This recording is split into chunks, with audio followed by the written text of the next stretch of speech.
Hello and welcome to this voyage of Boggle Rocket. Today's destination? A line which greatly influenced a highly successful LEGO video game.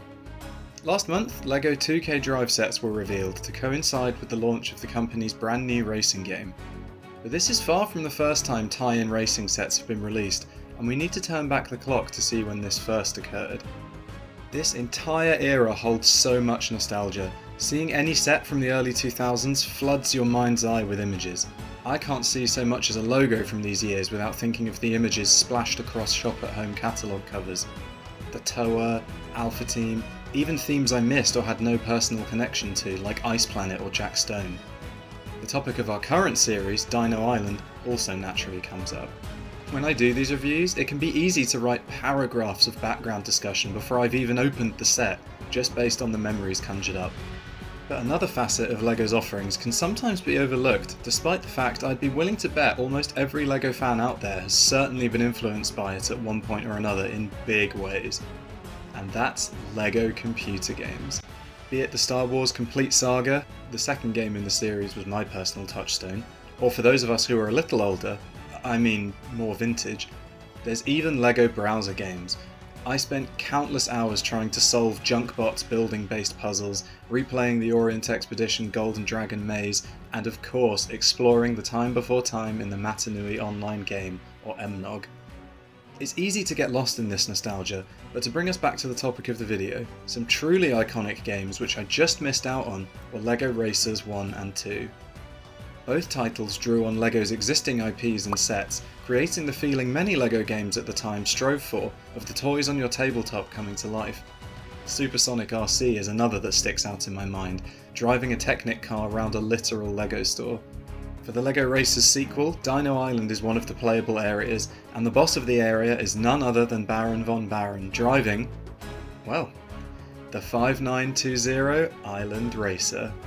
And immediately, this is perhaps one of the least appropriate vehicles for tracking down dinosaurs you could come up with. It's a hot rod, of all things, and while it's certainly opulent enough for the Baron, a ride that low isn't going to do him any favours on rough terrain. It really feels like the Baron had a treasured classic car from his collection shipped to the island just because he could. I do love that shape though, and it's unique even outside Dino Island. It retains the rounded hood bricks which still hold so much charm for me, but these really lengthen the vehicle in this instance. I love the way these engine pistons were achieved with these hose nozzle pieces too. Nowadays we're used to an abundance of small detail pieces, but for the time the rear section is shaped incredibly sleekly.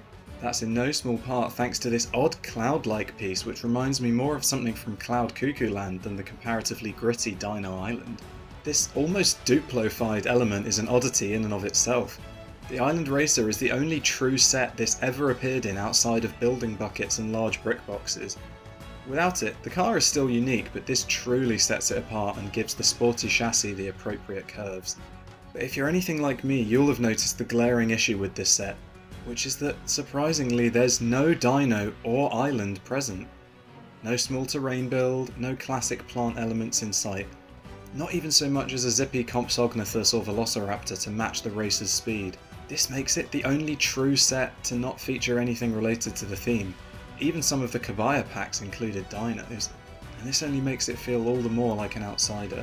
Those of you who have kept up with my rants on LEGO's colour palette will also know that this is the vehicle I've been alluding to in my other videos, which bucks the trend of the heroes' vehicles being red accented and the villains being blue. Throwing a little hot rod red in there is appropriate of course, but it upsets an otherwise subtle and well executed visual motif. As for minifigures, there's nothing new here, simply the Baron himself sporting the same flight helmet as Reed in the Island Hopper, although in this case I suppose it represents a crash helmet for the blazing speeds this thing can no doubt reach on more appropriate terrain. Tracking down the Dino Island sets has given me cause to examine this line from my childhood with a fresh perspective. Over 2 decades have passed, yikes, since I first built a Dino Island set. And one of the things that stuck out most strongly to my adult collecting sensibilities is that much of this theme feels, how do I put this respectfully, like a mashup of sorts. Created so close to the game they appear in, a few of these sets feel like their lore is tied just as strongly to wacky racing antics as it is to the actual Dino Island story, kind of pulling them in 2 different thematic directions. There's no doubt this makes them even more integral to LEGO's history, but for me this alt-universe mischief sort of tarnishes the mystique a little, and it's probably a contributor to why I never owned more Dino Island sets as a child. The Island Racer in particular was also quite a rare, if inexpensive, find. Even though I did get it sealed for a great price in the end, it took me months of searching before one even appeared on eBay or Bricklink, where the other sets in the line all had multiple copies which I was able to snap up as soon as I decided to hunt them down. For these reasons, the Island Racer is not essential to the line at all, with nothing exclusive and nothing even related to the theme besides the villain. And even then he's more standing in as his Racers 2 boss battle appearance.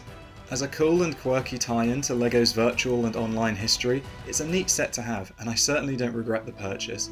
But unless you're a completionist like me, or just really loved LEGO Racers 2, I can't say I recommend this one. But hey, it opened up a fun trip down memory lane, and for its connection to the height of LEGO's multimedia endeavours, it still has pride of place alongside my other Dino Island sets. Either way, that's all for this voyage of Boggle Rocket. Who knows where it'll go next? There's a few destinations on the horizon, and I hope you'll come along for the trip.